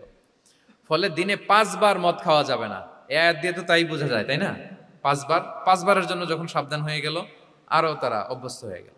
এরপরে নাজিল হলো ইন্নামাল খামরু ওয়াল মাইসিরু ওয়াল আনসাবু ওয়াল আজলামু রিজসুম মিন আমালিশ শাইতানি ফাজতানিবু। মদ, জুয়া, ভাগ্যলিপি এগুলো শয়তানের কাজ, এগুলো থেকে বেঁচে থাকো। সবাই মদিনার ঘরের ভেতরে মদের বোতল যেগুলো ছিল ভেঙে সব রাস্তায় মদ দিয়ে মদিনার অলিগলি সয়লাম। সুবহানাল্লাহ, কারো কষ্ট হয়নি, কারণ ধাপে ধাপে মদকে হারাম করা হয়েছে। কেউ যদি চেইন স্মোকার থাকে, আপনি যদি বলেন যে স্মোকিং হারাম, কালকে থেকে একটাও খেতে পারবে না, ও পারবে? ও তো মারা যাবে। ও সব বাদ দিতে পারবে, স্মোকিং বাদ দিতে পারবে না। তো কি করবেন? তাকে আপনি অল্প অল্প করে, যে একটু একটু করে ছাড়ো। এই যে রমজান আসতেছে, সারাদিন তো করতেই পারবা না, রাতে 2-3টা করে খাইও, বেশি খাইও না। না মানে ছাড়ানোর জন্য বলতেছে আর কি। যে 10টা খায় তারা যদি আপনি 2টা খাইতে বলেন, এটা তো আপনি দাওয়াই দিলেন নাকি, কমাইতে বললেন তো। সিগারেটের প্রতি তার উৎসাহিত করতেছি না আমরা। চেইন স্মোকার ও 10টা ছাড়া হয় না প্রতিদিন। তো এই রমজানে আপনি তারা বললেন যে সারাদিন তো তুমি না খেয়ে থাকবা, রাতে 1টা 2টা বা 3টা গেল। প্রথম দশকে 3টা, এরপরের দশকে 2টা, তারপরের দশকে 1টা। যে 1টা খায় তারপরের দিন তো সে চাইলে ছেড়েও দিতে পারে, কি বলেন? এইভাবে গ্রাজুয়ালি তাকে ছাড়ানোর জন্য অভ্যস্ত করতে হবে। তাহলে এই গ্রাজুয়ালিটিটা দরকার। আমি হাদিস থেকে, সিরাত থেকে একটা উদাহরণ দেই, শুনুন। রাসূল সাল্লাল্লাহু আলাইহি ওয়াসাল্লাম মুআয ইবনে জাবাল রাদিয়াল্লাহু তাআলা আনহুকে ইয়ামানের গভর্নর করে পাঠালেন। তো তখন তাকে বললেন যে মুআয, ইন্নাকা তাআতি কওমান মিন আহলিল কিতাব, তোমাকে এমন একটা এলাকার গভর্নর করে পাঠাচ্ছি, তারা কিন্তু আহলি কিতাব, মানে people of the books, Jews and Christian community, তারা ইহুদি খ্রিস্টান। সো তাদেরকে যখন দাওয়াত দিবা, ধাপে ধাপে দিবা। কিভাবে দিবা? তিনি বললেন ফাদউহুম ইলা শাহাদাতি আন লা ইলাহা ইল্লাল্লাহ ওয়া আন্না মুহাম্মাদুর রাসূলুল্লাহ। প্রথমে দাওয়াত দিবা তাওহীদ আর রিসালাতের। আওয়াজ করে বলেন, প্রথমে কিসের? তাওহীদ এবং রিসালাতের। আচ্ছা, ফাইনহুম আতাউ লিযালিক, তারা যখন এটা মেনে নেয়। আরবিটা খেয়াল করেছেন অর্থটা? ফাইনহুম আতাউ লিযালিক, তাওহীদ রিসালাত যদি মেনে নেয় তাহলে তাদেরকে 5 ওয়াক্ত নামাজের দাওয়াত দিও। 5 ওয়াক্ত নামাজে যখন তারা অভ্যস্ত হয়ে যায়, ফাইনহুম আতাউ লিযালিক, যখন তারা এটাও মেনে নেয় তখন তাদেরকে যাকাতের আদেশ করো। সুবহানাল্লাহ, সুবহানাল্লাহ। দেখেন ধাপে ধাপে, একবারে সবগুলো বিধান একবারে তাদের সাথে শেয়ার করতে বলেননি। প্রথমে তাওহীদের, রিসালাতের, মেনে নিলে সালাতের, মেনে নিলে যাকাতের, ধাপে ধাপে। তাহলে একবারে কেউ নতুন যখন দিনে ফিরেছে, একবারে সবকিছু তার ঘাড়ে চাপিয়ে দিবেন আপনি? কি করবেন? গ্রাজুয়ালি, ধাপে ধাপে আমরা এই দাওয়াটা তাদেরকে দেওয়ার চেষ্টা করব। এটা খুব ইফেক্টিভ হবে, ফলপ্রসূ হবে। আচ্ছা, 4টা কভার করে ফেলেছি। 5 নাম্বার হচ্ছে দাওয়ার মধ্যে ইমোশনাল ইন্টেলিজেন্স ইউজ করতে হবে, তাহলে এটা মোর ইফেক্টিভ হবে। মানে আপনি মানুষের আবেগ অনুভূতি নাড়িয়ে দিয়ে যদি দাওয়া দিতে পারেন, এটা তার শুদ্ধাচারের জন্য অনেক কাজে দেবে। ইমোশনাল ইন্টেলিজেন্স মানে তার আবেগ, ইমোশনকে আপনি ট্রিগার আপ করবেন, ওইটাতে আপনি টাচ করবেন, তাহলে দেখবেন যে সে একেবারে কাবু হয়ে গেছে।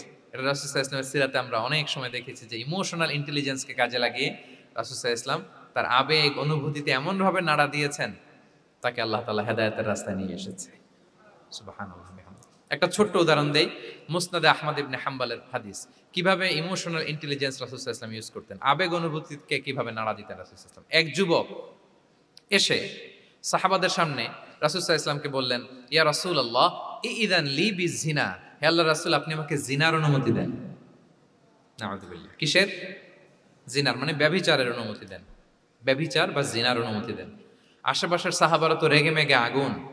ফাআকবাল আল কওমু আলাইহি ফাজাজারু, সবাই তাকে দৌড়ে ধরতে গেল আর ধমকাতে লাগলো, ছি ছি ছি, মাহ মাহ। আমরা যেটা বাংলায় বলি ছি ছি, আরবিতে ওনারা কি বলে? মাহ মাহ, ছি ছি। কি বলো তুমি?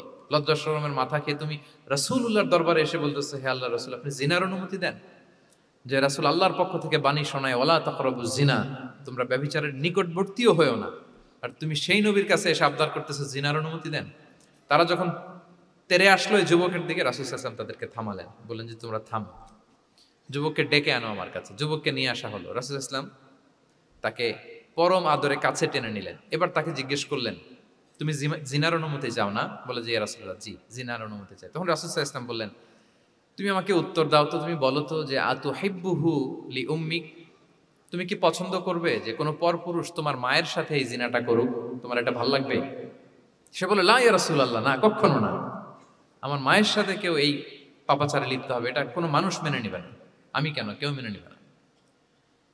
তারপর রাসূল সাল্লাল্লাহু আলাইহি ওয়াসাল্লাম তাকে বললেন, আতুহিব্বুহু লিবনাতিক, তুমি তোমার কলিজার টুকরা সন্তান, কন্যা সন্তানের সাথে, তোমার কন্যার সাথে কেউ এই পাপ কাজটা করুক, এটা তুমি মেনে নিবে? এটা তুমি পছন্দ করো? সে বলল লা ইয়া রাসূলুল্লাহ, হে আল্লাহর রাসূল কশিন কালাও না, কখনো মানবো না, আমার মেয়ের সাথে কেউ এই কাজ করবে আমি কখনো মানবো না। রাসূল সাল্লাল্লাহু আলাইহি ওয়াসাল্লাম আবার তাকে প্রশ্নবাণে জর্জরিত করতে লাগলেন, আবার বললেন, আতুহিব্বুহু লি উখতিক, তুমি কি তোমার প্রিয় বোনের সাথে কেউ এটা করুক, এই পাপাচারে লিপ্ত হোক, জিনা করুক, পছন্দ করবে? তোমার বোনকে কেউ এরকম করবে, অপমান করবে, এটা চাইবে তুমি? বলে কখনো না, লা ইয়া রাসূলুল্লাহ, কখনো না, কেউই তো পছন্দ করবে না এটা। তখন রাসূল সাল্লাল্লাহু আলাইহি ওয়াসাল্লাম বললেন, তুমি যার সাথে জিনার অনুমতি চাইছো সে তো কারো না কারো মা, কারো না কারো মেয়ে, কারো না কারো বোন, তুমি এভাবে কেন ভাবতে পারো না? সুবহানাল্লাহি ওয়া বিহামদিহি। এই কথা বলার পরে তো সে একেবারে ইমোশনালি এমন ড্যামেজ হয়েছে, লজ্জায় কাচুমাচু হয়ে মাথা নিচু করে দাঁড়ায়ছে। তখন রাসূল ইসলাম তার পিঠে একটা আলতো চাপড় মারলেন, পরম মমতায় আলতো চাপড় দিয়ে তার জন্য দোয়া করলেন, আল্লাহুম্মা গফির যামবাহ ওয়া তাহহির কলবাহ ওয়া হাসসিন ফারজাহ, আল্লাহ তুমি এই যুবকের পাপ মোচন করো, আল্লাহ তুমি তার অন্তরটাকে পরিশুদ্ধ করো, আল্লাহ তুমি তার চরিত্রটাকে নিষ্কলুষ করো। এই হাদিসের রাবি উনি বলতেছেন, ফালাম ইয়াকুন বা'দা যালিকাল ফাতা ইয়ালতাফিতু ইলা শাই, ওই দিনের পর থেকে এই যুবক কখনো কোনো পরনারীর দিকে রাস্তায় তাকায় নাই।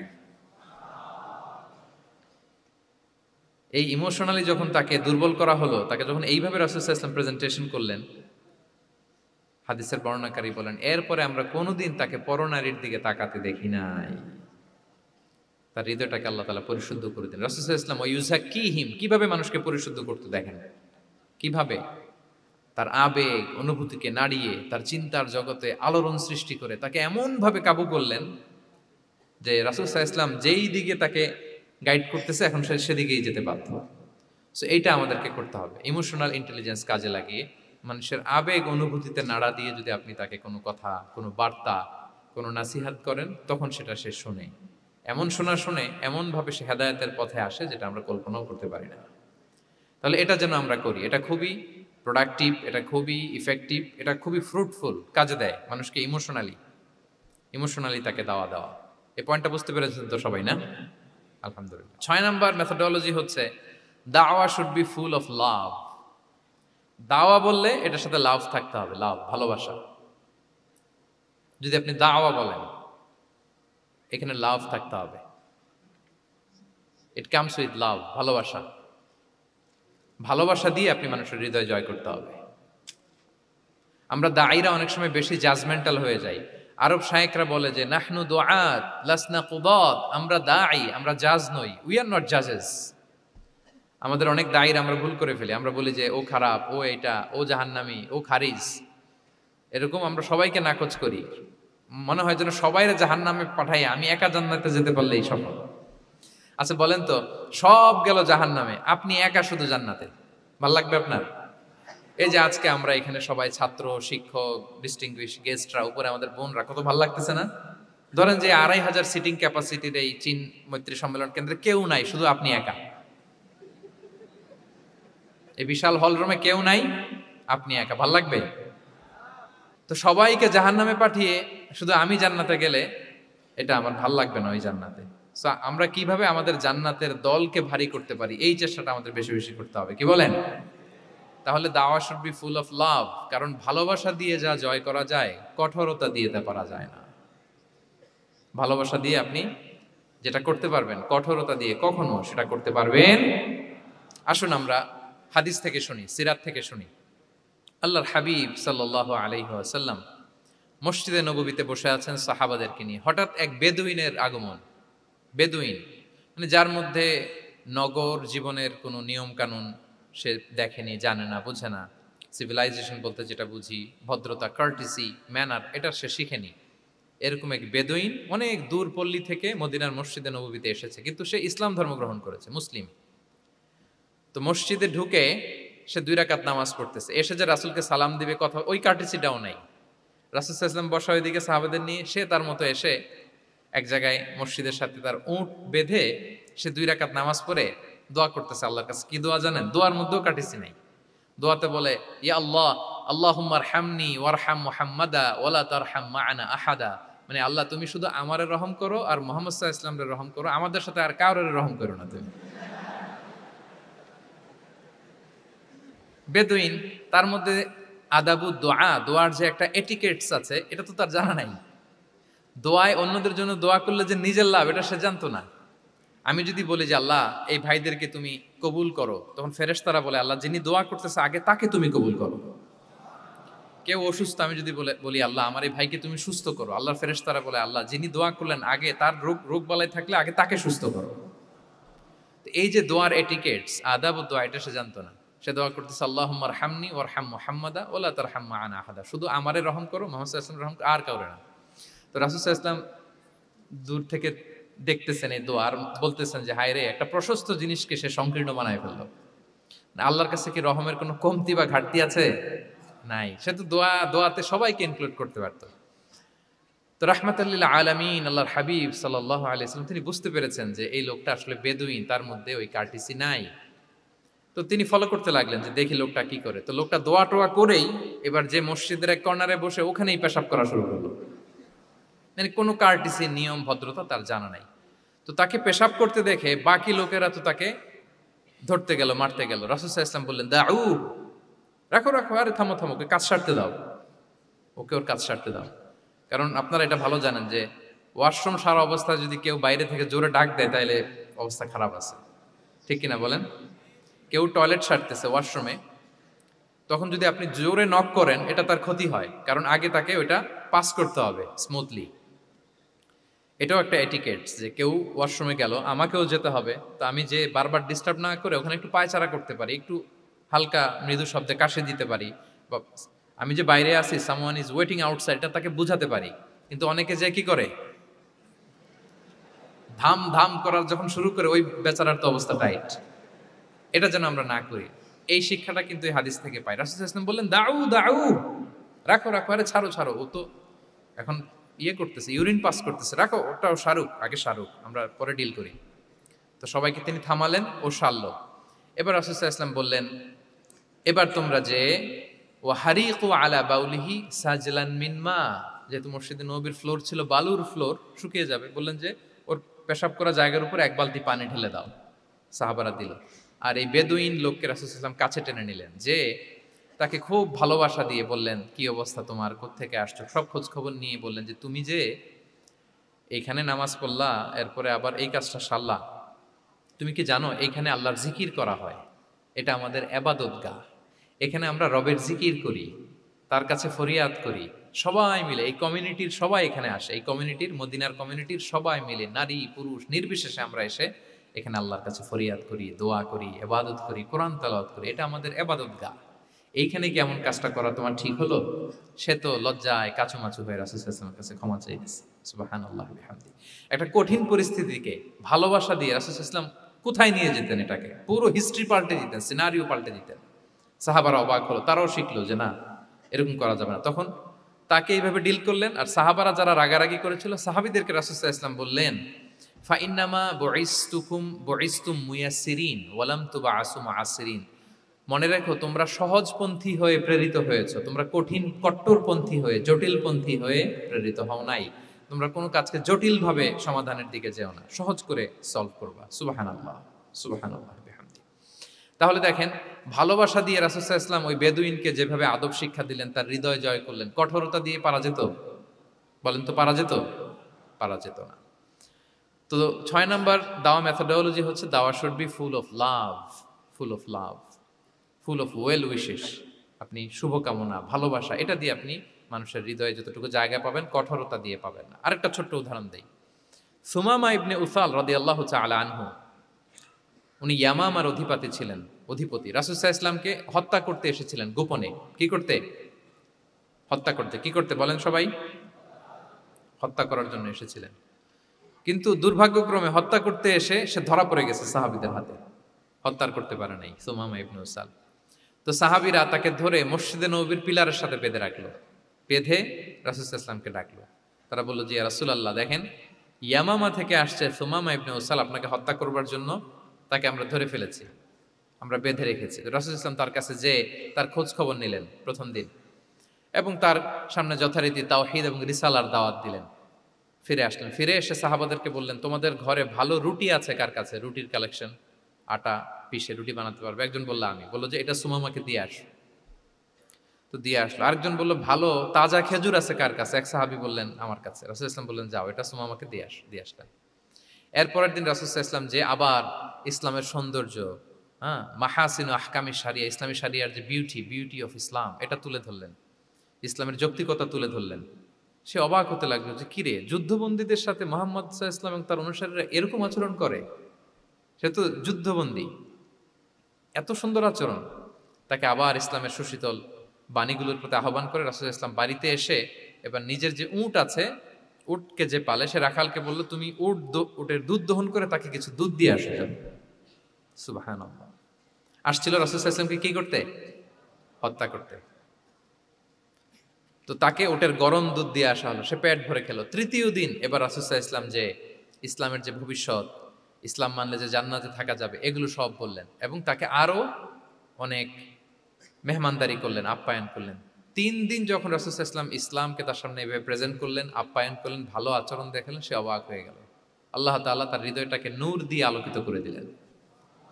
3 দিন পর রাসূল সাল্লাল্লাহু আলাইহি ওয়াসাল্লাম সাহাবীদেরকে ডেকে বললেন, যাও সুমামা ইবনে উসালের হাত পা গুলো যে রশি দিয়ে বেঁধে রেখেছো ছেড়ে দাও, রশিগুলো খুলে দাও। সাহাবারা বলেন কি ইয়া রাসূলুল্লাহ, সে তো খুনি, সে সুযোগ পেলেই তো অ্যাসাসিনেট করতো, তার হাতের রশি খুলে দিত, আপনাকে মেরে ফেলবে। আল্লাহ রাসূল সাল্লাল্লাহু আলাইহি ওয়াসাল্লাম বললেন, না, আমি যা জানি তোমরা সেটা জানো না, যেটা বলেছি তাই করো। মসজিদে নববীর পিলারের সাথে তাকে যে বেঁধে রেখেছো, রশি খুলে দাও, হাত পা খুলে দাও। আল্লাহর হাবিব সাল্লাল্লাহু আলাইহি ওয়াসাল্লামের নির্দেশ মোতাবেক সাহাবারা ওনার হাত খুলে দিলেন, পা খুলে দিলেন। সুমামা ইবনে উসাল কারোর সাথে কথা না বলে, তার বাড়ি তো ইয়ামামা, সেখানেও ফিরে গেলেন না, অন্য কোনো শহরেও গেলেন না। তিনি মদিনা থেকে অনতি দূরে একটা খেজুরের বাগান আছে, ওখানে কুয়া আছে, উনি যে ওই কুয়ার পানি দিয়ে গোসল করলেন। গোসল করে পবিত্র হয়ে মসজিদে নববীতে রাসূল সাল্লাল্লাহু আলাইহি ওয়াসাল্লামের কাছে ফিরে আসলেন, আর এসেই ঘোষণা দিলেন, আশহাদু আল্লা ইলাহা ইল্লাল্লাহ ওয়া আশহাদু আন্না মুহাম্মাদার রাসূলুল্লাহ। সুবহানাল্লাহ, সুবহানাল্লাহ। তিনি বললেন যে আমি সাক্ষ্য দিচ্ছি আল্লাহ ছাড়া কোনো ইলাহ নেই, আরো সাক্ষ্য দিচ্ছি যে মুহাম্মদ আপনি আল্লাহর প্রেরিত বান্দা এবং রাসূল। এবার তিনি বললেন, মুহাম্মদ, আপনার চেহারার চাইতে অপছন্দের চেহারা পৃথিবীতে আর দ্বিতীয়টা আমার কাছে ছিল না, কিন্তু আজকের পর থেকে আপনার চেয়ে প্রিয় চেহারা, আপনার চেহারার চেয়ে প্রিয় কোনো চেহারা আমার কাছে আর নাই। ইসলামের চেয়ে অপছন্দনীয় ধর্ম আমার কাছে আর ছিল না, কিন্তু আজ থেকে ইসলামের চেয়ে পছন্দনীয় কোনো ধর্ম আমার কাছে নাই। মদিনার চেয়ে অপছন্দের শহর আমার কাছে ছিল না, তো আজ থেকে মদিনার চেয়ে কোনো প্রিয় শহর আমার কাছে নাই। সুবহানাল্লাহ। উনি গমের বড় ডিলার ছিলেন, গম ব্যবসা করতেন। উনার থেকে গম নিয়ে মক্কায় মুশরিকরা চলতো। তিনি ঘোষণা দিলেন, আজকে থেকে আমার এলাকার কোনো গম মক্কায় যাবে না। এবার মক্কাবাসী পড়ছে বিপদে, গম ছাড়া তো তারা খেতেও পারবে না। তারা আল্লাহর হাবিব সাল্লাল্লাহু আলাইহি ওয়াসাল্লামের কাছে চিঠি লিখে পাঠালেন যে, মুহাম্মদ, তোমার এই যে নতুন অনুসারী, সে যদি গম না দেয় আমাদের তো অবস্থা খারাপ, তুমি দয়া করে এই গমের সাপ্লাই আবার যাতে সে চালু করে তুমি একটু বলে দাও। আল্লাহর হাবিব সাল্লাল্লাহু আলাইহি ওয়াসাল্লাম আবার সুমামা ইবনে উসালকে বলে দিলেন, আবার সে সাপ্লাই চালু করলো। সুবহানাল্লাহ বিহামদি। এবং তিনি প্রথম তালবিয়া পাঠ করে উমরা করেছিলেন। তাহলে দেখেন, আসলো খুনি হয়ে, আসলো কি হয়ে? খুনি হয়ে, আর ফিরে গেল নবী প্রেমিক হয়ে। সুবহানাল্লাহ। এটা কিভাবে সম্ভব হয়েছে? রাসূল সাল্লাল্লাহু আলাইহি ওয়াসাল্লামের উদারতা, ভালোবাসা। তাহলে আপনি যদি দাওয়ার কথা বলেন আমাকে, দাওয়া should be full of love. কারণ ভালোবাসা দিয়ে যা জয় করা যায়, কঠোরতা দিয়ে সেটা পারা যায়। 7 নাম্বার হচ্ছে, 7 নাম্বার, রাসূল সাল্লাল্লাহু আলাইহি ওয়াসাল্লাম যদি কাউকে কারেকশন করতে চাইতেন, কখনো তাকে অপমান করতেন না, অন্যের সামনে তার নাম নিতেন না, নাম না নিয়ে তাকে শুধরে দিতেন। এটা দাওয়ার আরেকটা মেথোডোলজি। কেউ কোনো ভুল কাজ করলে তার নাম ধরে অন্যের সামনে লজ্জিত করতেন না। আমরা কিন্তু অনেক সময় করে ফেলি, করি না? অন্যের সামনে মানুষকে কারেক্ট করি, এটা ঠিক না। The way he use to correct others, আপনি যদি সিরাতের দিকে তাকান, সুবহানাল্লাহ, কিভাবে উনি অন্যকে কারেকশন দিতেন, নাম উল্লেখ করতেন না। আমরা এটা অনেক ভুল করি। আমি এই জন্য খুব দুঃখিত এবং লজ্জিত। আমাদের দাওয়া অঙ্গনে আপনি ইউটিউব খুললে দেখবেন যে অনেক দায়ীরা, এক দায়ী আরেক দায়ীকে তুচ্ছ-তাচ্ছিল্য করছে, তার নাম নিয়ে তাকে ছোট করা, তাকে খারিজ করা, তাকে নাকচ করা, সে জাহান্নামী, সে কাফের, সব ইসলামের ঠিকাদারি উনি একা নিজে নিয়ে বসে আছে, আর বাকি যা আছে সব খারিজ। এইটা রাসূল সাল্লাল্লাহু আলাইহি ওয়াসাল্লামের দাওয়ার সাথে যায় না। বরং কেউ যদি কোনো ভুল কিছু বলে, ভুল করে, আপনি যদি মনে করেন যে না তার এটা ভুল, আমারটা সঠিক, তো আপনার নিয়ম হচ্ছে আপনি সঠিকটা প্রচার করা। তাহলে কেউ যদি ভুল করে থাকে তারও টনক নড়বে, বাকিরাও সঠিকটা জেনে যাবে। এটা হচ্ছে রাসূল সাল্লাল্লাহু আলাইহি ওয়াসাল্লামের দাওয়া মেথোডোলজি। তিনি কখনো কারো নাম ধরে অন্যের সামনে, মানুষের সামনে তাকে লজ্জা দিতেন না, তাকে কারেক্ট করতে যেতেন না। এটা ছিল রাসূল সাল্লাল্লাহু আলাইহি ওয়াসাল্লামের বৈশিষ্ট্য। আসুন আমরা সিরাত থেকে দেখি, হাদিস থেকে দেখি। আল্লাহর হাবিব সাল্লাল্লাহু আলাইহি ওয়াসাল্লাম উনি রাতে দিনে কি কি আমল করতেন, গোপন আমল, এগুলো জানার জন্য 3 জন সাহাবী রাসূল সাল্লাল্লাহু আলাইহি ওয়াসাল্লামের স্ত্রীদের কাছে গেলেন। যে জিজ্ঞেস করলেন যে আপনারা আমাদেরকে বলুন যে রাসূল সাল্লাল্লাহু আলাইহি ওয়াসাল্লাম রাতে কি আমল করে, দুপুরে কি আমল করে, বিকেলে কি আমল করে। তো আমাদের আম্মা জানেরা, রাসূল সাল্লাল্লাহু আলাইহি ওয়াসাল্লামের প্রিয়তমা স্ত্রীরা বললেন যে উনি রাতে এরকম তাহাজ্জুদ, দুপুরবেলা এরকম তেলাওয়াত, এই সময় নফল নামাজ, এই সময় এটা এটা এটা করে। আল্লাহর হাবিব সাল্লাল্লাহু আলাইহি ওয়াসাল্লামের পুরো আমলের ফিরিস্তি যখন শোনানো হলো, কাআন্নাহুম তাকাল্লুহা, তাদের কাছে এটা একটা কম মনে হলো পরিমাণে। তারা ভাবছিল হয়তো আরো বেশি করে। তখন তাদের একজন বলল, আরে আইনা নাহনু মিন রাসূলিল্লাহ, কই রাসূল সাল্লাল্লাহু আলাইহি ওয়াসাল্লাম, কই আমরা। রাসূল সাল্লাল্লাহু আলাইহি ওয়াসাল্লামের ব্যাপারে আল্লাহ বলেছেন, কদ গুফিরা লাহু মা তাকাদ্দামা মিন যামবিহি ওয়া মা তাআখার, রাসূল সাল্লাল্লাহু আলাইহি ওয়াসাল্লামের আগের পরের সব গুনাহ মাফ। আদতে তো ওনার কোনো গুনাহই নাই, তারপরও একটা স্পেশাল স্ট্যাটাস হচ্ছে আপনার আগের পরের সব গুনাহ মাফ। তো তারা বলল, যেই মহান ব্যক্তির, যেই নবীর আগের পরের সব গুনাহ মাফ বলে ঘোষণা দেওয়া হয়েছে, তার সাথে তো আমাদের তুলনা করলে হবে না, আমাদের তো বেশি আমল করতে হবে। রাসূল সাল্লাল্লাহু আলাইহি ওয়াসাল্লাম হয়তো এই জন্য এই স্ট্যান্ডার্ড মেনটেন করেন না, এরকম করলে তো আমরা মাফ পাবো না আল্লাহর কাছে। ভালো চিন্তা থেকেই তারা ভাবছেন যে না, আমাদের আমল আসলে কম হয়ে যাচ্ছে, বাড়াইতে হবে। রাসূল সাল্লাল্লাহু আলাইহি ওয়াসাল্লামের কথা ভিন্ন, আমাদের বাড়াইতে হবে। তো কি করতে হবে? একজন বলল, আজকে থেকে আমি সারা রাত নফল নামাজ পড়বো, সারা রাত ঘুমাবো না।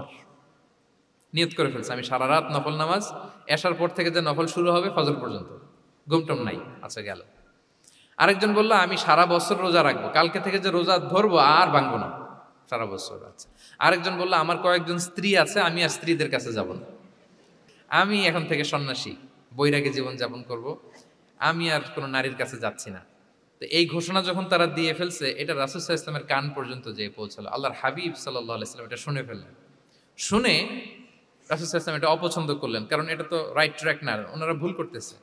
তো একটা ভরা মজলিসে রাসূল সাল্লাল্লাহু আলাইহি ওয়াসাল্লাম বললেন, আনতুমুল্লাযীনা কুলতুম কাযা ওয়া কাযা, শুনলাম তোমাদের মধ্যে কে কে নাকি এমন এমন বলছো। সুবহানাল্লাহ।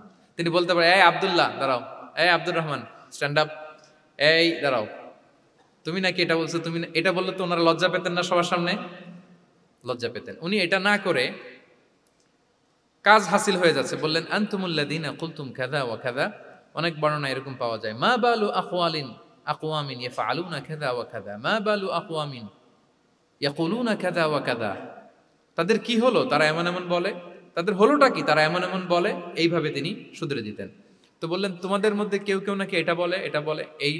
ওই 3 জনের তো টনক নড়ে গেছে, আর বাকিরা শুনতেছে। তখন রাসূল সাল্লাল্লাহু আলাইহি ওয়াসাল্লাম বললেন, না, এটা ঠিক নয়। আমি তোমাদের মধ্য থেকে সবচেয়ে বেশি মুত্তাকি, সবচেয়ে বেশি বুজুর্গ। ওয়াল্লাহি ইন্নী লা আখশাকুম লিল্লাহি ওয়া আতকাকুম লাহু, আমি তোমাদের মধ্য থেকে আল্লাহকে সবচেয়ে বেশি ভয় পাই। বলেন তো, রাসূল সাল্লাল্লাহু আলাইহি ওয়াসাল্লামের চেয়ে বেশি আল্লাহকে ভয় পাওয়া কারো পক্ষে সম্ভব? আল্লাহর হাবিব সাল্লাল্লাহু আলাইহি ওয়াসাল্লামের চেয়ে বেশি মুত্তাকি হওয়া কারো পক্ষে সম্ভব? আমার নবীর চাইতে শ্রেষ্ঠ হওয়া সম্ভব? তার যে স্ট্যান্ডার্ড ইবাদতের, এটারে ছাড়াই যাওয়া সম্ভব? সম্ভব না। তো তিনি বললেন যে আমি রাত্রিবেলা ঘুমাই আসার পরে, আবার শেষ রাতে তাহাজ্জুদও করি, ঘুমও আছে নামাজও আছে, ব্যালেন্স। আমি সোম বৃহস্পতিতে রোজা রাখি, সপ্তাহের বাকি দিনগুলোতে খাই। আবার আমার অনেক 9 জন স্ত্রী তো অ্যাট এ টাইমে ছিল, আমি স্ত্রীদের সাথে মেলামেশাও করি। তো আমি এগুলো সব ঠিক রেখে আল্লাহর সবচেয়ে প্রিয় মুত্তাকি হইতে সমস্যা হলো না, তোমাদের এত সমস্যা কোথায়? তোমাদের সমস্যা কোথায়? আমার চেয়ে শ্রেষ্ঠ যদি কেউ কিছু করতে চাও, এটা হবে না, আমি হচ্ছি স্ট্যান্ডার্ড। সুবহানাল্লাহ। দেখেন, এইভাবে যখন বললেন, ঠিক করে দিলেন যে তোমরা কে কে জানি এরকম নিয়ত করছো, এটা ভুল করেছো, বরং শুদ্ধ হবে এটা। ওই 3 জনের টনক নড়ে গেছে, তারা শুধরে নিয়েছেন, আর বাকিরা সঠিক মেসেজটা, সঠিক নির্দেশনাটা জেনে গেল। তাহলে ওনাদেরকে কারেকশন করা হয়ে গেছে না অলরেডি? বলেন তো, ওনারা যে ভুল করছে কারেকশন হয়েছে কিনা? কিন্তু তাদেরকে অপমান করা হয়েছে।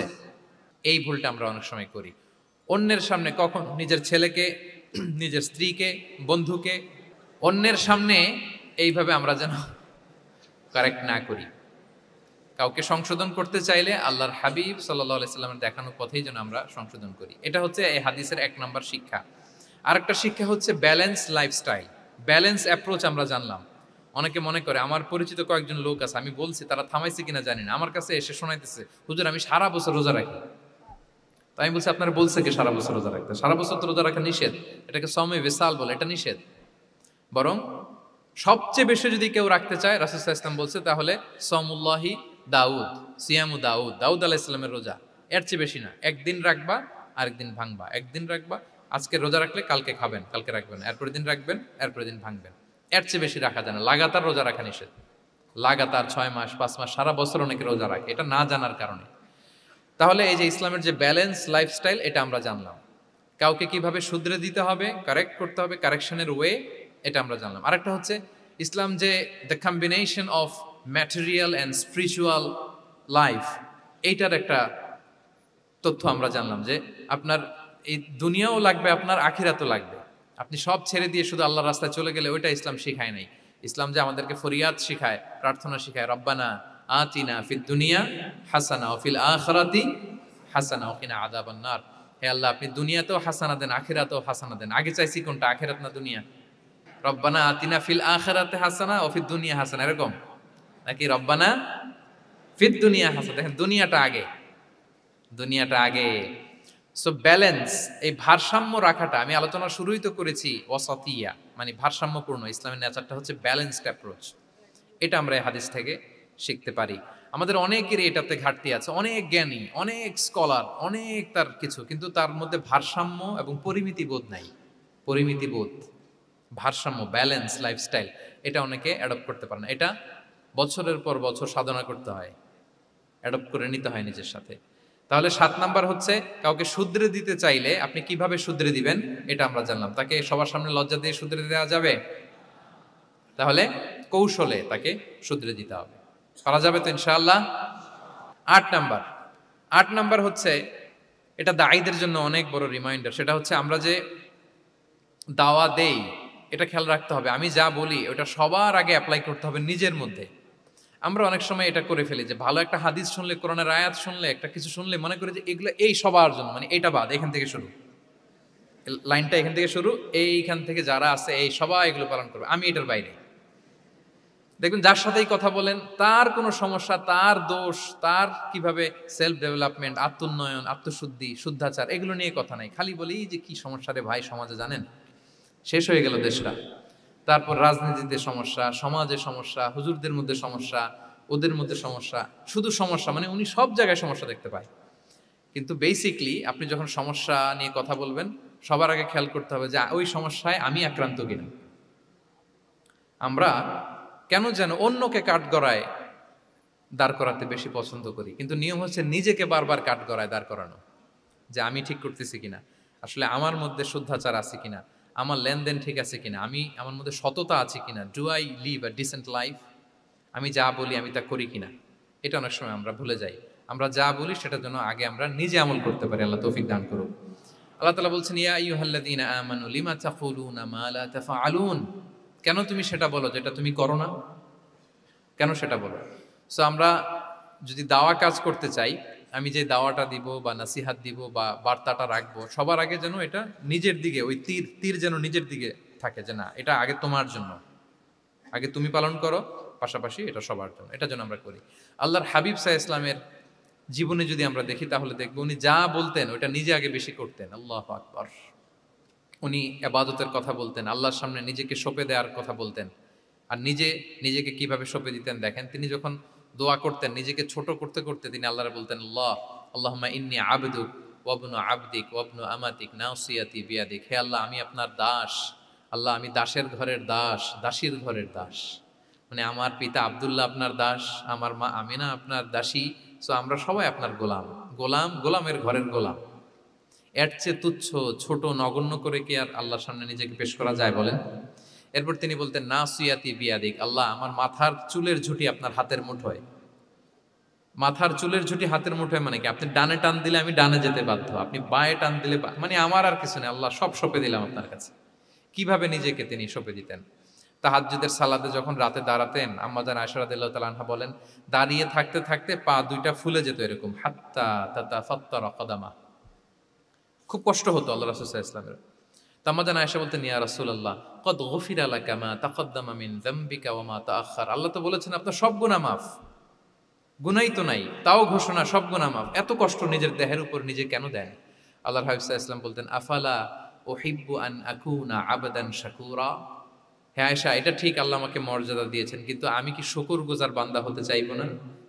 আল্লাহর নেয়ামতে যে আমি ভেসে বেড়াই, আল্লাহর নেয়ামতে যে আমি বেঁচে আছি, আল্লাহর অনুগ্রহের কারণে যে আমার এত সম্মান, সে আল্লাহর প্রতি আমি কি নিজেকে পেশ করব না? আফালা উহিব্বু আন আকুনা আবদান শাকুরা। আমি কি শুকরগুজার হব না? আমার রোলটা তো আমাকে প্লে করতে হবে, আমাকে তো উজাড় করে আমার রবের সামনে আমাকে উপস্থাপন করতে হবে। দেখেন, শুধু বলতেন না, করে দেখাতেন। রাতের সালাতে যখন কিয়ামুল লাইল করতেন, কাঁদতে কাঁদতে দাড়ি ভিজে যেত, কাঁদতে কাঁদতে হাত্তা বাল্লাল আরদা হাত্তা বাল্লা লিহিয়াতাহু হাত্তা বাল্লা হাজারাহু, কাঁদতে কাঁদতে জুব্বা ভিজে যেত। সিজদায় পরে যখন থাকতেন কাঁদতে কাঁদতে জমিন ভিজিয়ে ফেলতেন আল্লাহর হাবিব সাল্লাল্লাহু আলাইহি ওয়াসাল্লাম। এভাবে নিজেকে আল্লাহ তাআলার সামনে পেশ করতেন।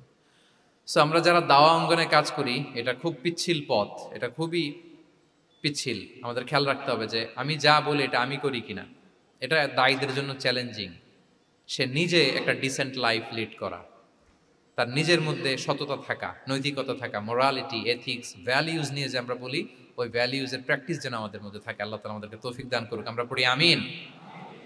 9 নম্বরে হচ্ছে কনসিডারেট হওয়া। রাসূল সাল্লাল্লাহু আলাইহি ওয়াসাল্লাম খুবই কনসিডারেট ছিলেন।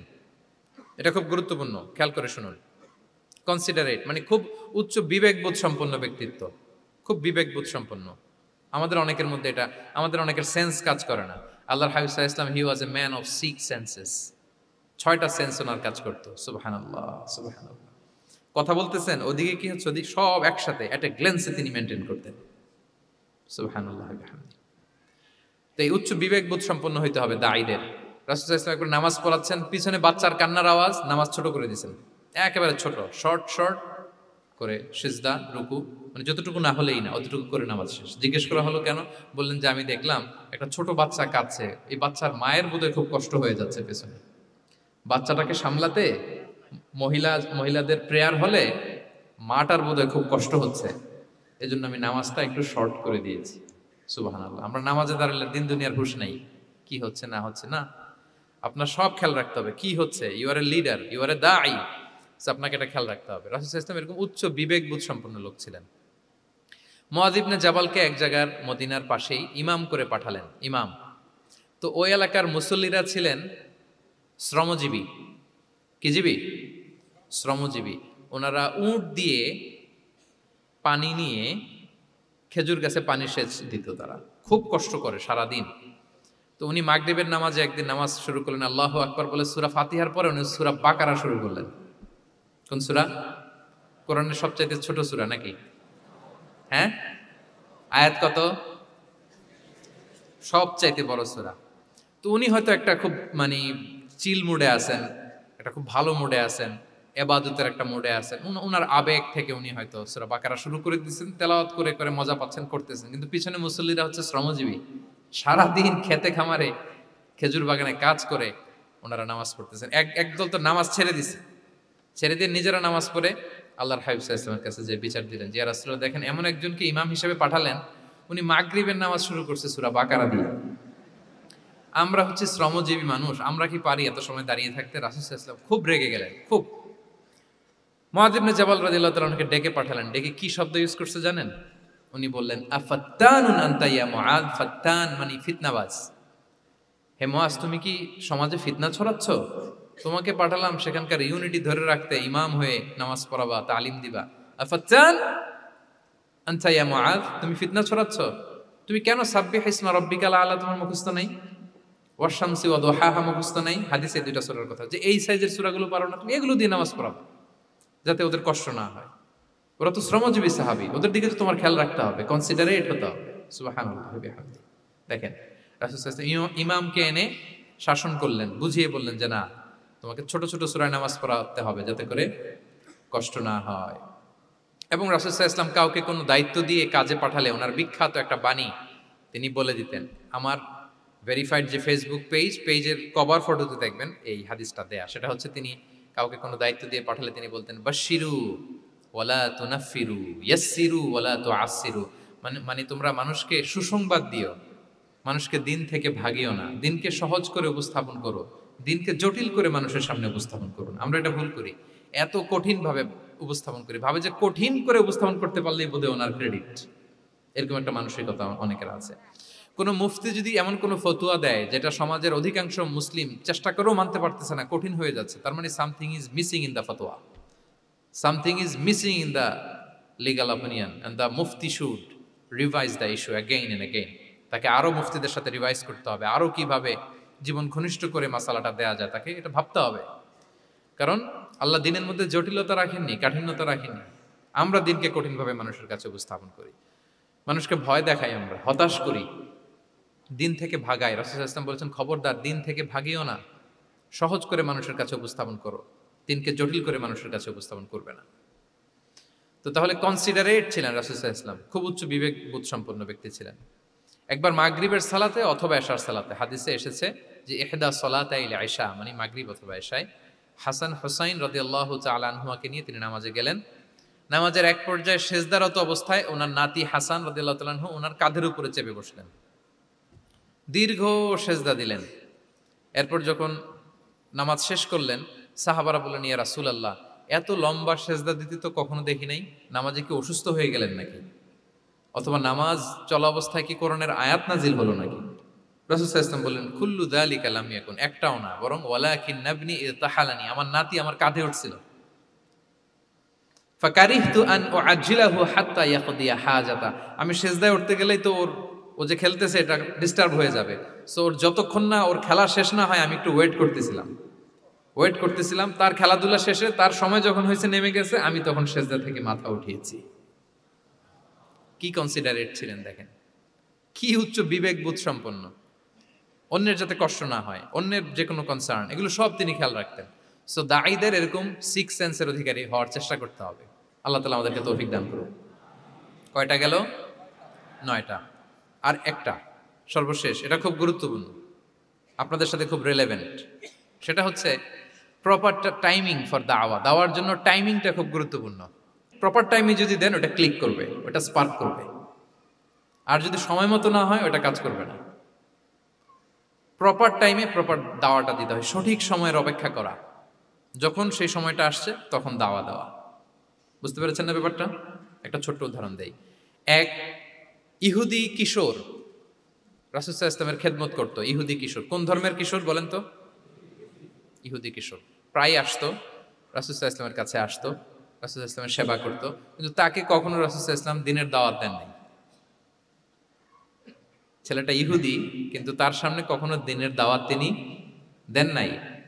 তো একদিন দেখে যে ওই ছেলে আসে না, লাগাতার এরকম কয়েকদিন যাবত ওই ছেলে আর আসে না। তখন রাসূল সাল্লাল্লাহু আলাইহি ওয়াসাল্লাম খোঁজ নিলেন যে কি হয়েছে। তখন রাসূল সাল্লাল্লাহু আলাইহি ওয়াসাল্লাম শুনতে পেলেন যে ছেলেটা অসুস্থ। ছেলেটা কি অসুস্থ? আল্লাহর হাবিব সাল্লাল্লাহু আলাইহি ওয়াসাল্লাম তার বাসায় গেলেন, যে দেখলেন যে ইহুদি ছেলেটা বিছানায় পড়ে কাতরাচ্ছে, পাশে ছেলেটার বাবা। রাসূল সাল্লাল্লাহু আলাইহি ওয়াসাল্লাম তার মাথায় হাত বুলিয়ে দিলেন, তার খোঁজ খবর নিলেন। এবার রাসূল সাল্লাল্লাহু আলাইহি ওয়াসাল্লাম বললেন আসলিম, মানে ইসলাম ধর্ম গ্রহণ করো। ফানাযারা ইলা ওয়াজহি আবি, ইহুদি ছেলেটা তার বাবার চেহারার দিকে তাকালো যে দেখি আব্বা কি বলে।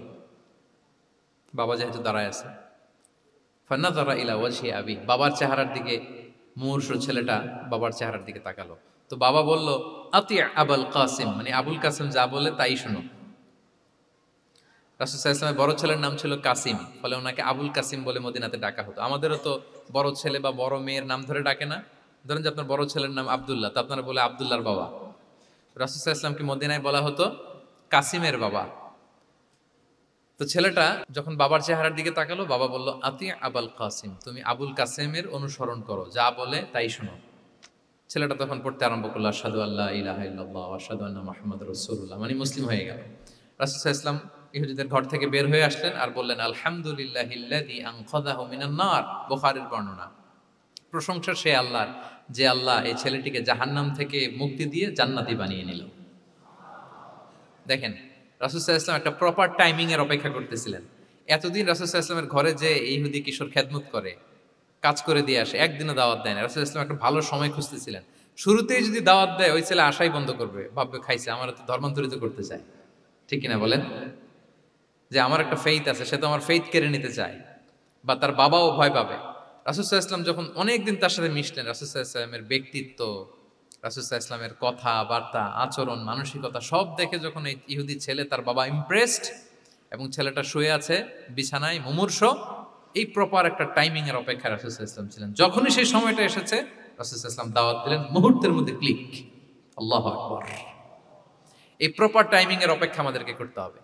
এই সুযোগটা কিন্তু আপনাদের আছে। আমি শুরুতেই বলেছি যে ডক্টরস যারা, তাদের কাছে মানুষ কখন আসে? সুদিনকালে না দুর্দিনকালে?